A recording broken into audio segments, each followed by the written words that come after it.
যারা ছাদে টবে বেদানা গাছ করেছেন, সেই বেদানা গাছগুলোকে বর্ষার সময় কী পরিচর্যা করবেন? সবার ফার্স্ট পরিচর্যা হচ্ছে গাছটার ভালোর জন্য, গাছটার ভবিষ্যতে ভালো ফল বা ভালো রেজাল্ট দেওয়ার জন্য এখন যেই ফলগুলো রয়েছে, ম্যাচুরিটি হোক আর না হোক, সব ফল কিন্তু পেরে নিতে হবে।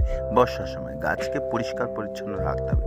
সব ফলগুলো আমি পেরে নিচ্ছি। এরপরে কি করব, আমি ডেসক্রিপশনে চাপান সারের লিঙ্ক দিয়ে দেবো। তো চাপান সার আপনারা কি করবেন, টবের এই পাশে টবের গা ঘেঁষে 1 চামচ আর ওই পাশে 1 চামচ একই জায়গায় রাখবেন, ছড়িয়ে দেবেন না। এইটা নিয়ে আমি পরে বিস্তারিত আলোচনা করব কেন একই জায়গায় রাখতে বললাম। আর আপনারা কিন্তু ভালো ফাঙ্গিসাইড একবার স্প্রে করবেন, তার 3-4 দিন বাদে একটা যে কোনো মাইক্রোনিউট্রিয়েন্টস গাছে স্প্রে করবেন। তাহলে নিচ থেকে আমরা খাবারটা দিলাম, উপরেও স্প্রে করলাম, গাছটা কিন্তু শীতের শুরুতেই প্রচুর ফল দেবে, দেখতে পারবেন ভিডিওতে। তো এইরকমভাবে পরিচর্যা করুন।